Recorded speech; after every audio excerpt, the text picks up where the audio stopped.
Mr. President, Madam Vice President, honorable judges of the court, it is a great honor and privilege for me to appear before you honorable judges on behalf of the Republic of Indonesia to defend justice and humanity of the people of Palestine.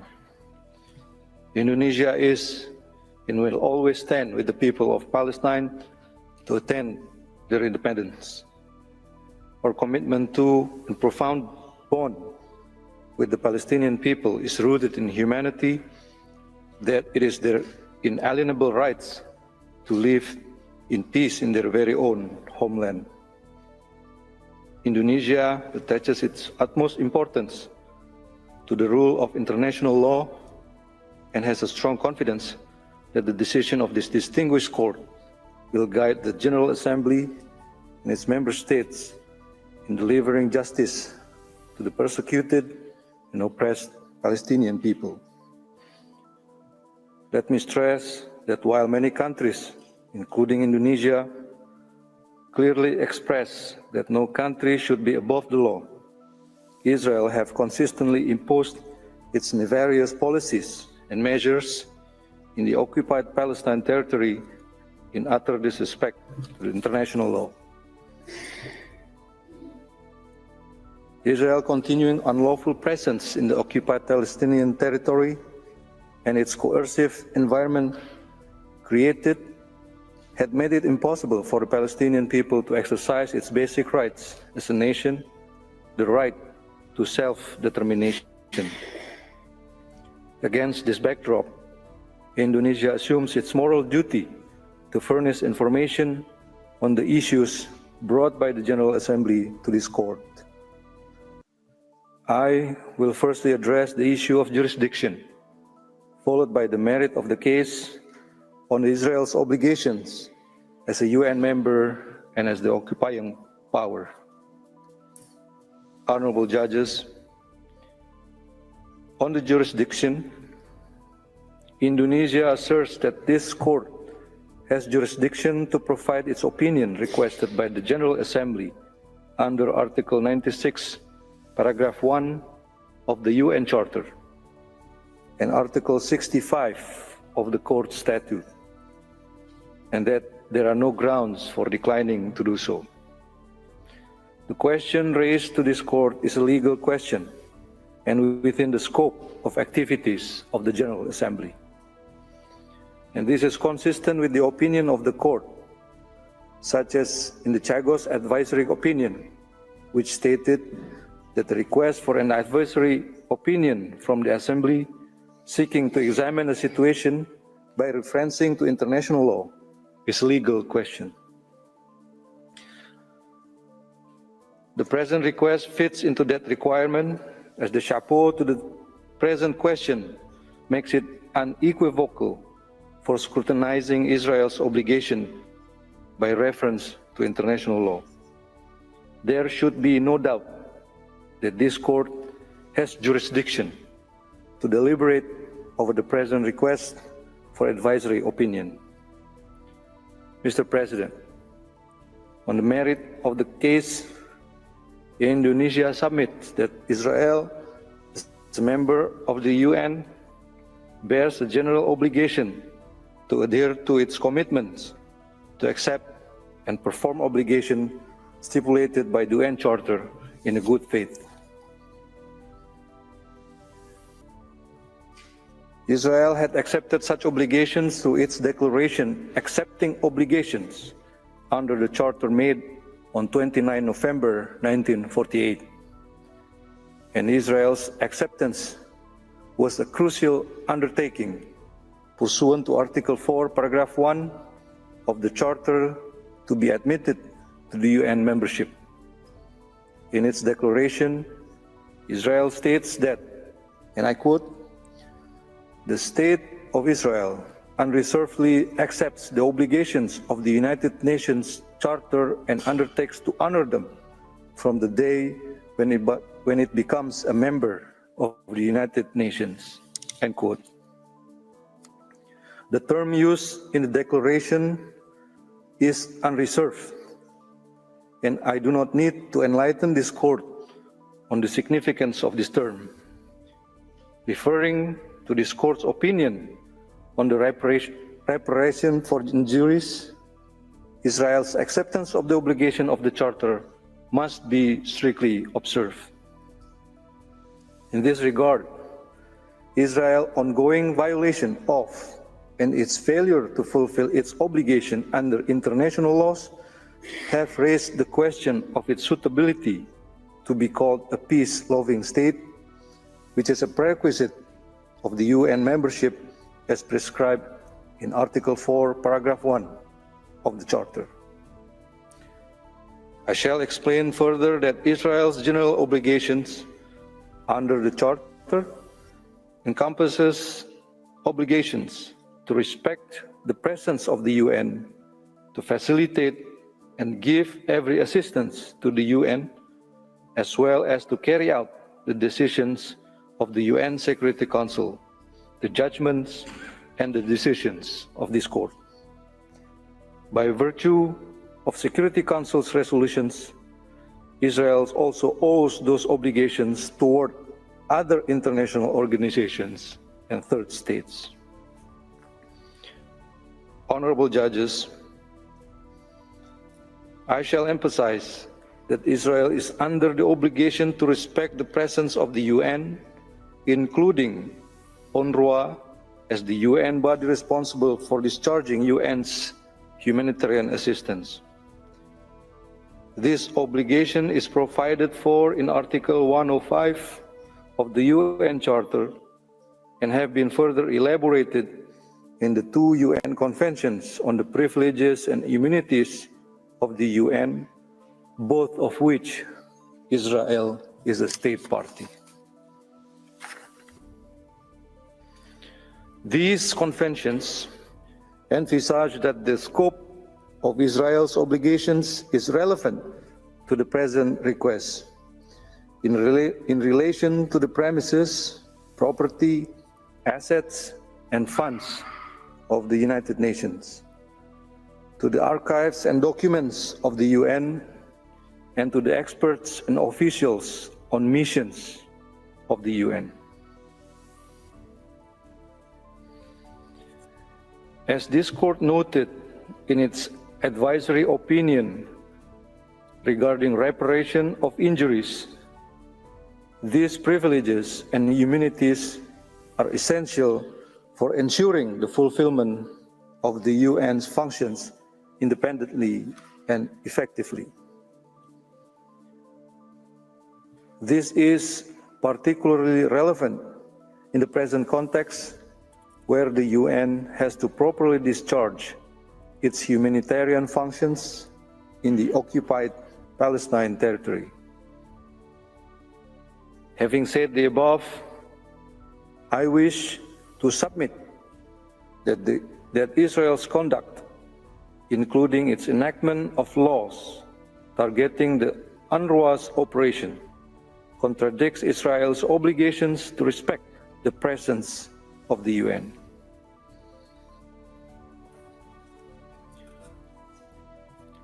Honorable judges,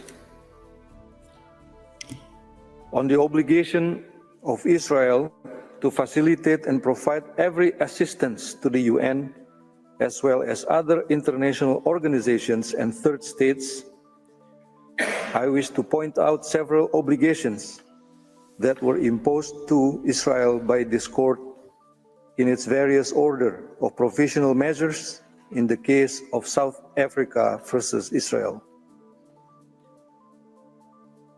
Those, among others, are obligation to take all necessary and effective measures to ensure the unhindered provision of the urgently needed basic services and humanitarian assistance, to immediately halt military offensive and any other action which may inflict on Palestinian people, and to maintain the opening of the Rafah crossing for unhindered provision of the urgently needed basic services and humanitarian assistance. As the matter of law, those obligations imposed by the court have a binding effect upon Israel by virtue of Article 94, Paragraph 1 of the UN Charter. This binding effect has also been affirmed by this court in its 2001 judgment of the La Grande case. I wish to stress that as a failure to perform the above-mentioned obligations would result in the suffering of innocent civilians, particularly the vulnerable groups such as the elderly, women and children, and Israel's non-fulfillment of those obligations constitutes a violation of human rights obligations. Article 4 of the International Covenant on Civil and Political Rights, or ICCPR, establishes that human rights protection does not stop during armed conflict. And as this court determined in its 2004 Wall Advisory Opinion, both international humanitarian law and international human rights law are applicable in times of armed conflict. Having pointed out all the above, Indonesia emphasizes that the issue we deliberated is not a matter of political exigency, nor it merely a moral inquiry, but one that is grounded in international law, upon which Israel is legally bound to discharge its obligations in good faith and without reservation. Honorable judges, I would like now to move to Indonesia's submission regarding Israel's obligation as an occupying power. Israel's status as an occupying power in the Palestinian territory, including Gaza, is a matter beyond dispute. It has been affirmed by this court and by countless resolutions of the UN Security Council and the UN General Assembly. This determination has also been made by the court's previous advisory opinion of 9 July 2004 and 19 July 2024. As an occupying power, Israel's legal obligations extend beyond the general duties owed by all states under international law.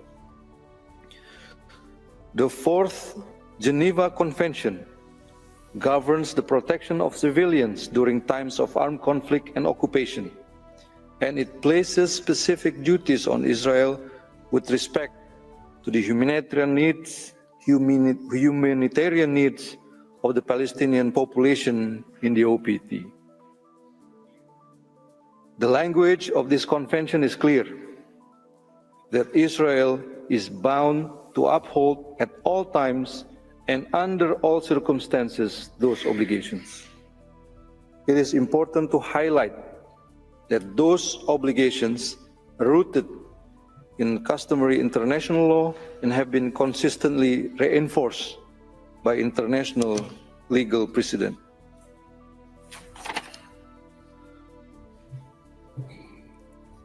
With regard to this Fourth Geneva Convention, Indonesia respectfully submits that Israel is duty-bound at least to first ensure the provision of basic supplies. Second, to accept and facilitate relief schemes. Third, maintain medical services and protect humanitarian personnel. Fourth, not conduct any forms of collective punishment. And fifth, not forcibly transfer and deport civilian population. I will address those obligations in turn. First, Indonesia submits that Israel is bound to comply with its obligations to ensure basic supplies as provided for under Articles 50 and 55 of the Fourth Geneva Convention.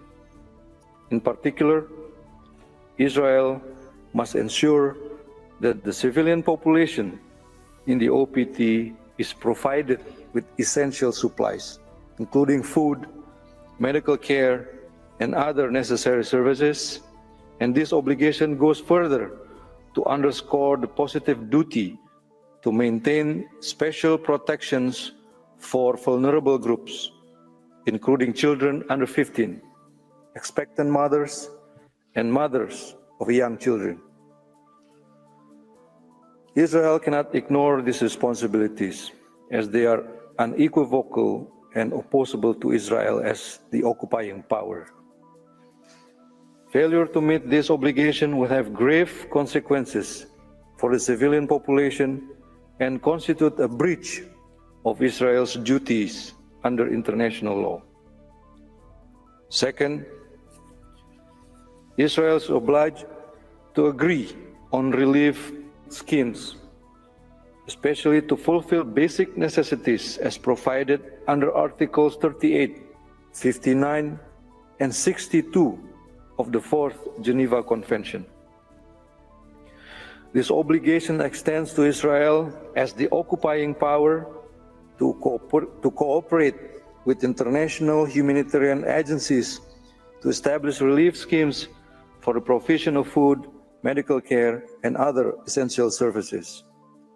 This obligation becomes even more crucial as the civilian population is inadequately supplied. The spirit of these provisions is clear.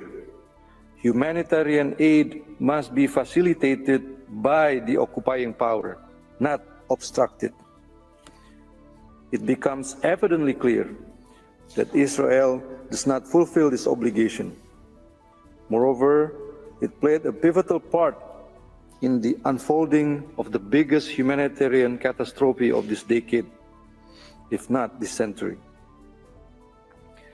The entire Palestinian territory has been living with persistently low living standards, being denied access to water, food, and energy. Third, the Geneva Conventions also impose strict obligations on Israel to protect medical facilities, healthcare personnel, and the provision of healthcare services under Articles 14, 17, 18, 20, 21, 30, 47, 53, 56, and 63 of the Fourth Geneva Convention. These include ensuring that hospitals are not attacked and that medical personnel can carry out their work without interference. These duties are not optional. At this juncture, Israel has clearly failed to respect those obligations. Indonesia wishes to highlight the fact that one of these failures was evident in the event of Israel's attack toward the Indonesian hospital in Gaza in 2023.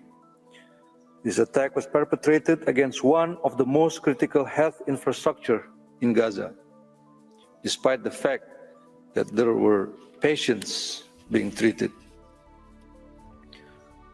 Fourth, Israel is also duty-bound to not perpetrate collective punishment under Article 33 of the Fourth Geneva Convention. Collective punishment is prohibited, and any policy or practice that imposes collective punishment is a violation of these rules. Israel must therefore ensure that any measure taken in the OPT does not punish the civilian population collectively. The legal principle is clear. Individuals should not suffer for the actions of others. However, the reality speaks a horrible truth. The imposition of a total siege by Israel, cutting off electricity, water, food, and medicine, punishes the entire civilian population of Gaza for the actions of a few. Statements by high-ranking Israeli officials that assign collective guilt to an entire nation reinforce the conclusion that such measures are intended to punish civilians indiscriminately. This is not only illegal, but morally indefensible. Fifth, Article 49 of the Fourth Geneva Convention prohibits the transfer or deportation of civilians from the OPT. This provision is designed to protect the integrity of the Palestinian population and to ensure that they are not forcibly displaced from their homes. Any measures relating to evacuations may only occur for imperative military reasons, and even then must be temporary, non-destructive of the civilian population's rights. Israel must respect this obligation and refrain from engaging in any actions that would lead to the unlawful transfer of civilians from the occupied territory. Yet, what we have witnessed in Gaza is the de facto policy of permanent dispossession. Israel is deliberately conducting a policy of forced mass displacement, accompanied by destruction of civilian infrastructure. More than 66% of buildings in Gaza were destroyed, and the requirement to return displaced persons to their homes has been rendered meaningless. Honorable judges, Indonesia would also like to add that Israel's obligations as an occupying power are also grounded in international human rights law, particularly the International Covenant on Civil and Political Rights, and International Covenant on Economic, Social, and Cultural Rights, of which Israel is a state party. According to these international covenants, Israel is obliged, among others, to allow and facilitate relief schemes of the UN. There are specific obligations to implement this relief scheme, such as the obligation to recognize the right of everyone to an adequate standard of living, which is stipulated under Article 11, Paragraph 1 of ICESCR. The obligation to recognize the right of everyone to the enjoyment of the highest attainable standard of physical and mental health, which is under Article 12, Paragraph 1 of the ICESCR. Furthermore, there are also obligations to respect and ensure the right to liberty and security of person under Article 9, Paragraph 1 of the ICCPR, and the obligation to respect and ensure that persons deprived of their liberty shall be treated with humanity under Article 10, Paragraph 1 of the ICCPR. Honorable judges, finally, I shall also furnish information on the crux of the Palestinian issue, the right to self-determination. The Palestinian right to self-determination is the raison d'etre on why the court should grant the request of the UN General Assembly. The questions posed are central to the fulfillment of the Palestinian right to self-determination, a fundamental principle of modern international law as provided in the UN Charter, as well as the Bandung Conference of 1955. This Honorable Court has repeatedly and unequivocally stated in the 2004 Wall Opinion, as well as the 2024 Legal Consequences Opinion, that Palestinians have the right to self-determination. This opinion has also been exemplified by a multitude of resolutions of the United Nations. The current reality contradicts all that was envisioned by such right. On the ground, the world has vividly witnessed the systematic destruction of civilian infrastructures and hospitals in Gaza, making life unattainable. This action actively impedes the dispersal of Palestinian people and hinder their rights to determine their very own political, social, economic, and cultural status. In light of these facts, time and again, Indonesia unwaveringly submits to the court that Israel shall be under the obligation to fulfill the Palestinian people the right to self-determination. Indonesia respectfully appeals to the honorable judges that international law must prevail and justice is rightfully delivered. This court opinion will provide much needed guidance to the international community on how to reinforce the primacy of international law to solve the worst man-made humanitarian catastrophe of the century the Palestinian people continue to endure. Thank you.